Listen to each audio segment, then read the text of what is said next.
प्रणाम पूर्णिया, प्रणाम बिहार, सलाम बिहार, जोहार बिहार। हम राजेश रंजन और पप्पू यादव। नमस्कार, आप देख रहे हैं दर्श न्यूज। मैं हूं दिव्यांशु। राजेश रंजन उर्फ पप्पू यादव ने आज संसद में शपथ ले ली है। जी हां, तस्वीरें आई है सामने संसद भवन से, जहां निर्दलीय प्रत्याशी पप्पू यादव शपथ ले रहे हैं। सबसे पहले हम आपको वो वीडियो ही दिखा देते हैं जब पप्पू यादव शपथ ले रहे थे संसद में। सुनिए। प्रणाम पूर्णिया, प्रणाम बिहार, सलाम बिहार, जोहार बिहार। हम राजेश रंजन और पप्पू यादव लोकसभा सदस्य निर्वाचित भेलाक उपरांत संविधानक शपथ लैत छी जे हम विधि द्वारा स्थापित भारतक संविधानक प्रति सत्यनिष्ठा व श्रद्धा राखब, जे हम भारतक संप्रभुता व अखंडता अक्षुण्ण राखब और जाहि पद पर हम बैसैवला छी तकर कर्तव्यक विश्वासपूर्वक निर्भर करब।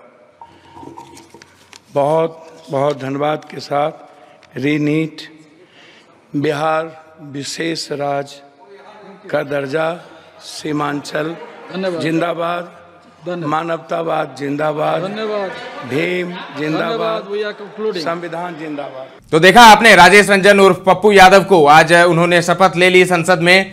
तो जिसका इंतजार इतने दिनों से उनके समर्थक कर रहे थे, आखिरकार वो आज इंतजार खत्म हुआ। पप्पू यादव, आपको पता है कि किस तरीके से वो लड़े और जीते। पूर्णिया में साख की लड़ाई थी पूर्णिया में, और पप्पू यादव के खिलाफ तमाम जो विपक्षी पार्टियां हैं, तमाम राजनीतिक पार्टी उनके खिलाफ हो गई। अकेले पप्पू यादव मैदान में थे और उन्होंने बाजी मारी, उन्होंने जीत दर्ज की।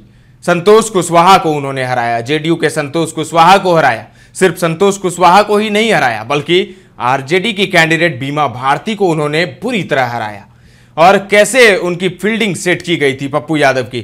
कहा जब टिकट देने की बारी आई तब पप्पू यादव कांग्रेस में उन्होंने अपनी पार्टी जाप का विलय कराया, और ऐसा माना जा रहा था कि महागठबंधन में ये पूर्णिया की जो सीट है वो कांग्रेस के खाते में जाएगी और कांग्रेस पप्पू यादव को अपना उम्मीदवार बनाएगी। लेकिन ऐसा हुआ नहीं। लालू यादव ने गेम कर दिया, और लालू यादव ही नहीं बल्कि ये भी कहा जा रहा है कि बिहार में भी जो कांग्रेस के शीर्ष नेता हैं, उन्होंने भी पप्पू यादव का पत्ता काटने में अहम भूमिका निभाई थी। वो खुद चाहते थे कि पप्पू यादव ना लड़ें, और यही नहीं बल्कि पूर्णिया सीट कांग्रेस को ना मिले, उसके लिए भी उन्होंने एड़ी चोटी का जोर लगाया, और आखिरकार वो सीट आरजेडी के खाते में गई, पूर्णिया की सीट। और वहां से लालू यादव ने बीमा भारती को अपना उम्मीदवार बनाया। बीमा भारती जेडीयू की विधायक थी, और जेडीयू को झटका देकर आई बीमा भारती को उन्होंने अपना उम्मीदवार बना दिया। हालांकि बीमा भारती बुरी तरह हार गई, लेकिन किस तरीके से पप्पू यादव की घेराबंदी की गई, पप्पू यादव को हराने के लिए तमाम जोड़ तोड़ किए गए। तेजस्वी यादव, लालू यादव से लेकर तमाम जो और नेता हैं, बिहार के मुख्यमंत्री नीतीश कुमार, भारत के प्रधानमंत्री नरेंद्र मोदी, तमाम सभी लोग वहां पर गए प्रचार करने पप्पू यादव को सिर्फ हराने के लिए। लेकिन पप्पू यादव नहीं हारे। पप्पू यादव ने जीत दर्ज की, और एक जो उनकी छवि है एक रॉबिन हुड वाली, और प्रचार भी उन्होंने उसी तरीके से किया। जो चुनावी प्रचार था उनका बेहद ही आक्रामक था। खुद ही बाइक से निकल जाते थे, बुलेट से निकल जाते थे प्रचार करने, और एक एक व्यक्ति से उन्होंने मुलाकात की, एक एक गांव उन्होंने घूम लिया, और जिसका नतीजा भी उन्हें मिला। जीत कर आज संसद पहुंचे पप्पू यादव और उन्होंने शपथ ली। तो गजब का जो है पप्पू यादव का कद जो है वो भी काफी बढ़ गया है। बिहार की राजनीति के लिए भी एक, और सीमांचल की राजनीति के लिए भी एक नया मोड़ है, निर्णायक मोड़ है पप्पू यादव का पूर्णिया से जीतना।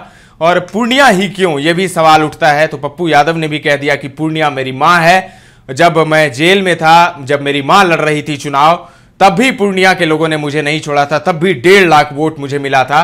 तो ऐसे में पूर्णिया को मैं नहीं छोड़ सकता किसी भी हालत में। तो इसीलिए पूर्णिया को मां मानते हुए पूर्णिया से पप्पू यादव लड़े और जीते, और आज उन्होंने संसद में शपथ ले ली है। तो अब देखना होगा कि अब क्या क्या होता है। सांसद जीतने के बाद ही पप्पू यादव एक्शन में आ गए। तुरंत ही वो सदर अस्पताल पहुंच गए। इसके अलावा सदर अस्पताल के अलावा वो पूर्णिया कोर्ट स्टेशन पहुंचे, जहां पर नया स्टेशन है, जहां पर ट्रेन की आवाजाही अभी शुरू हुई है। इसके अलावा वो कई जगहों पर पहुंचे, पथ निर्माण विभाग में वो पहुंच गए, जहां वो पहुंचते थे हड़कंप मच जाता था। तो ऐसे में अब उन्होंने शपथ ग्रहण कर ली है, शपथ उनका हो गया है। अब वो पूर्णिया आएंगे और फिर से अपने तेवर में नजर आएंगे। फिलहाल के लिए इतना ही। तमाम अपडेट्स देते रहेंगे, बने रहें दर्श न्यूज के साथ।